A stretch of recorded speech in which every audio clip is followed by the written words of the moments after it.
کیونکہ بیوی بچے بھی اکیلے ہو گئے تھے اور زمینوں سے دور رہ کر ذمہ دار اپنی ساکھ برقرار نہیں رکھ سکتا۔ بظاہر ابا جان ٹھیک ہو گئے تھے، وہ گھر کا پہلے کی نسبت بہت خیال رکھتے تھے۔ ماں بھی خوش تھی کہ شوہر پردیسی نہیں رہا بلکہ گھر میں رہتا ہے، سب کا خیال رکھتا ہے۔ کئی مسئلے ایسے بھی ہوتے ہیں کہ شوہر موجود نہ ہو تو بیوی کو بہت پریشانی ہوتی ہے۔ ان دنوں میں 20 برس کی ہو چکی تھی، کامران ابھی چھوٹا تھا کہ اچانک گاؤں میں ایک شور سا اٹھا۔ ہماری زمین پر رشید نامی مزارع کام کرتا تھا، یہ ہمارا بہت پرانا مزارع تھا۔ دادا جان بھی اس کی عزت کرتے تھے کیونکہ اس کے باپ نے میرے پردادا کی خدمت میں عمر گزار دی تھی اور یہ لوگ نسلوں سے ہماری زمین پر محنت کا بیج بوتے آئے تھے۔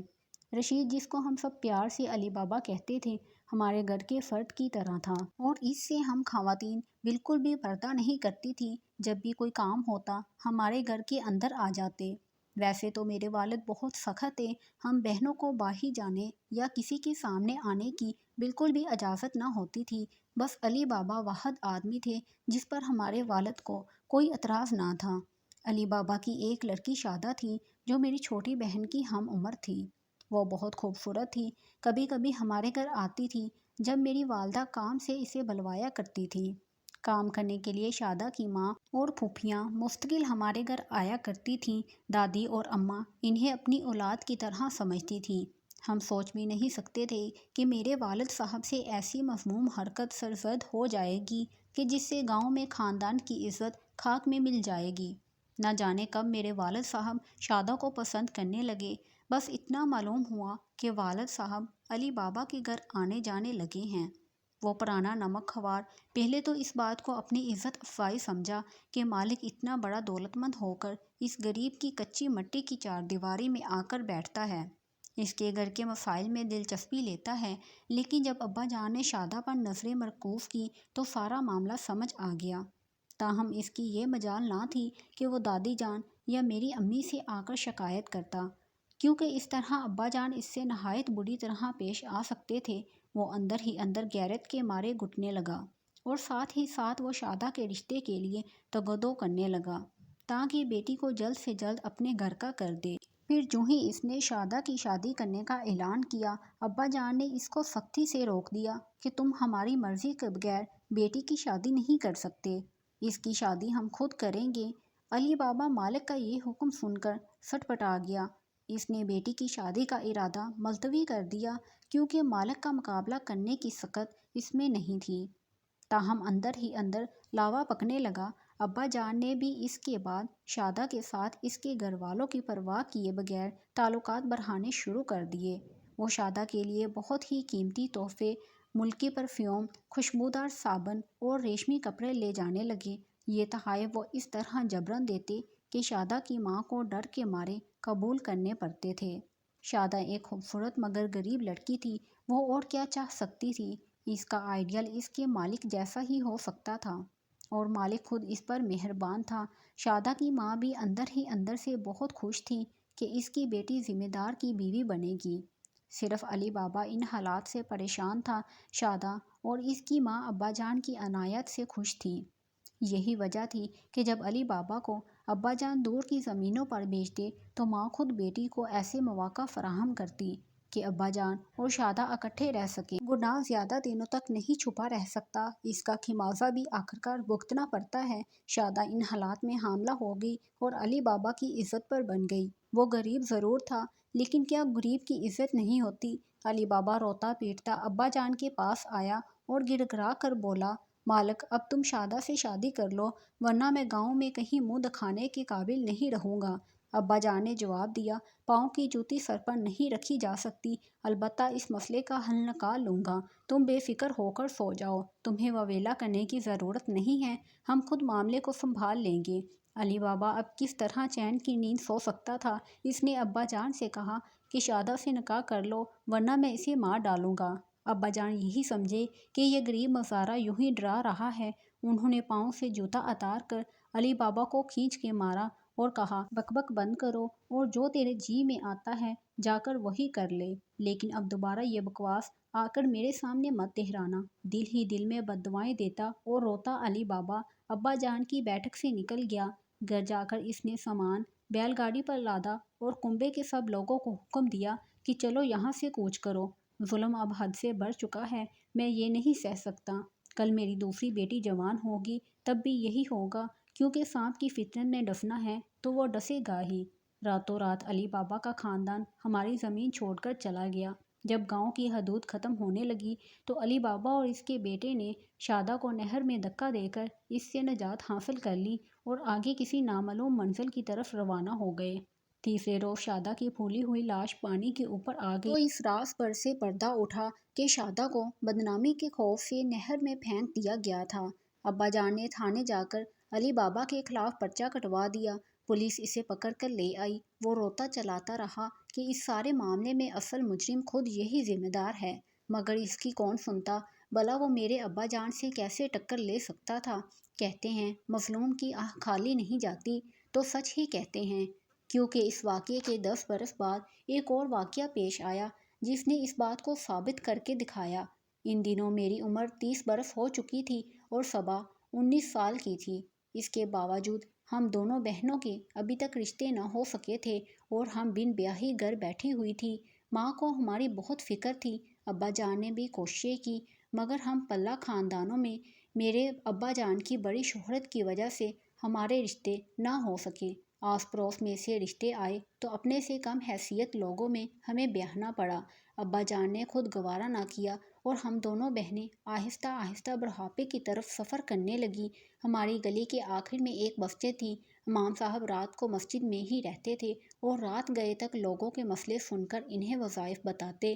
ہمیں گھر سے باہر جانے کی اجازت نہ تھی، مگر میری چھوٹی بہن رات کے وقت چادر پہن لیتی اور چھپ کر ان امام صاحب کے پاس جاتی۔ اسے کچھ مسئلے پوچھنے تھے۔ میں پوچھتی تو کہتی تمہیں بھی بتا دوں گی۔ میں پہرا دیتی اور وہ چپکے سے چلی جاتی، مگر جب آتی تو اس کے جسم سے ایک بدبو سی آ رہی ہوتی۔ پھر صبح میں یہ دیکھ کر حیران رہ جاتی کہ اس کے بال بھی کٹے ہوئے ہوتے تھے۔ میں پوچھتی تو کہتی یہاں سے بال خراب تھے اس لیے کاٹ دیے ہیں۔ ایک رات جب آسمان پر بادل چھائے ہوئے تھے، فضا میں کچھ گھٹن سی تھی، شاید اگست کا مہینہ تھا، گرمی کی وجہ سے نیند نہیں آ رہی تھی۔ میں اور صبا اپنے اپنے بستروں پر کروٹیں بدل رہے تھے۔ اسی وقت ابا جان کے قدموں کی آہٹ سنائی دی۔ وہ آج گھر دیر سے آئے تھے۔ وہ جب رات گئے گھر آتے تو تھکے ہوئے ہوتے تھے، آتے ہی بستر پر لیٹتے اور فوراً سو جاتے تھے۔ اس وقت بھی صبا نے یہی سمجھا کہ ابا جان سو چکے ہیں، باقی لوگ بھی سو رہے تھے۔ جب اس کو یقین ہو گیا کہ سب سو چکے ہیں تو وہ اٹھ بیٹھی۔ میں اپنی آنکھوں پر دوپٹہ رکھے جاگ رہی تھی۔ میں نے اس سے کلام کرنا مناسب نہ سمجھا، کیونکہ مجھے پتا تھا کہ وہ روز کی طرح آج بھی کوئی مسئلہ پوچھنے امام صاحب کے پاس ہی گئی ہوگی۔ ہم سب صحن میں سو رہے تھے جبکہ ابا جان برآمدے میں لیٹے ہوئے تھے۔ صبا صحن عبور کر کے دبے قدموں سے بیرونی دروازے تک گئی اور دروازے کی کنڈی کھول کر گھر سے نکل گئی۔ ابا جان شاید کچی نیند میں تھے۔ انہیں ایسا لگا جیسے میرا چھوٹا بھائی باہر گیا ہے۔ کچھ دیر وہ اس کے واپس لوٹنے کا انتظار کرتے رہے، لیکن جب آدھا گھنٹہ گزر گیا تو وہ خود کو روک نہ سکے۔ بستر سے اٹھ بیٹھے۔ انہوں نے بندوق کندھے پر لٹکائی جو وہ ہمیشہ سرہانے رکھ کر سوتے تھے۔ پھر صحن میں آ کر ہم سب کو دیکھا۔ میرا بھائی تو سو رہا تھا، ماں اور میں بھی اپنے اپنے بستر پر موجود تھیں، صرف صبا کا بستر خالی تھا۔ ٹارچ اٹھا کر وہ گھر سے باہر نکل گئے۔ وہ ٹارچ کی روشنی زمین پر ڈالتے جاتے تھے، اسی طرح صبا کے پیروں کا تعاقب کرتے ہوئے گلی کے آخر میں بنی ہوئی مسجد کے پاس پہنچ گئے، جس کے قریب ہی کچھ دکانیں بنی ہوئی تھیں۔ گاؤں میں کچے راستے ہوتے ہیں، جو بھی ان پر سے گزرتا ہے پاؤں کے نشان مٹی پر بنتے جاتے ہیں، لہٰذا جانے والے کا فوراً تعاقب کیا جا سکتا ہے کہ وہ کس راستے سے گیا ہے۔ صبا کے بھی نقش قدم ابا جان کو مسجد کے اس طرف بنی ہوئی ایک دکان پر لے گئے۔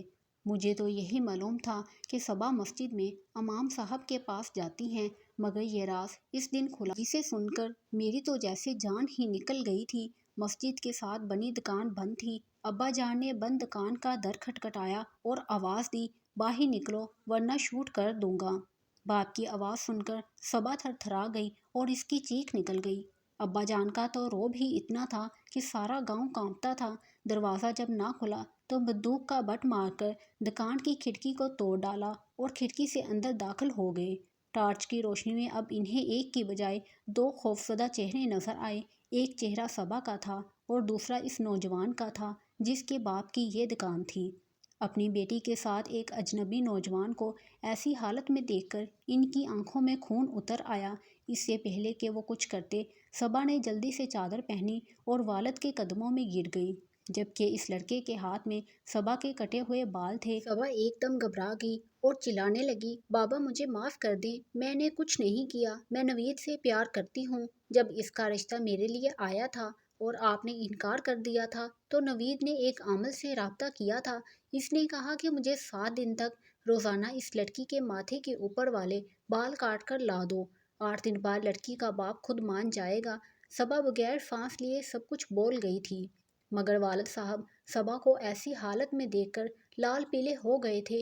تبھی ایک لمحہ بھی ضائع کیے بغیر دونوں کا کام تمام کر دیا۔ فائر کی آواز گھر تک سنائی دی۔ آواز سنتے ہی میں لرز گئی، ماں کو جگایا، بھائی بھی اٹھ بیٹھا۔ سب صبا کی خالی چارپائی دیکھ کر سمجھ گئے تھے کہ آواز کا کیا مقصد تھا۔ اب کسی کو بھی کچھ کہنے سننے کی ضرورت نہ تھی، جو ہو چکا تھا ہم سب پر عیاں تھا۔ چند منٹ بعد جب ابا جان گھر لوٹے تو کسی نے ان کے چہرے کی طرف دیکھنے کی جرات نہ کی۔ ماں دوپٹے کا پلو منہ پر رکھے ہوئے چپکے چپکے رو رہی تھی اور ہم سب بے جان بتوں کی مانند ساکت بیٹھے تھے۔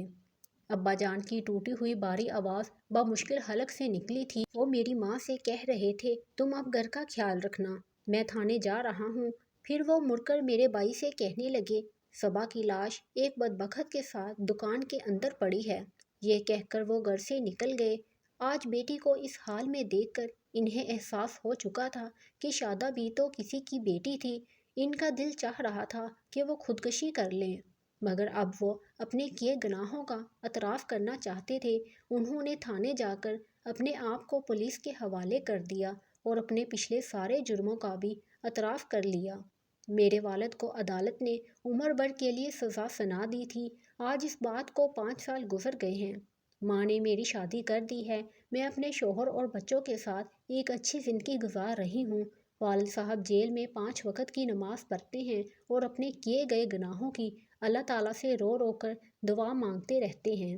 میں آج سوچتی ہوں کہ واقعی لوگ سچ کہتے ہیں کہ برائی کا انجام برا ہوتا ہے۔ تاہم ایک سوال ضرور مجھے پریشان کرتا رہتا ہے کہ ماں باپ کی خطاؤں کی سزا اولاد کو ہی کیوں ملتی ہے؟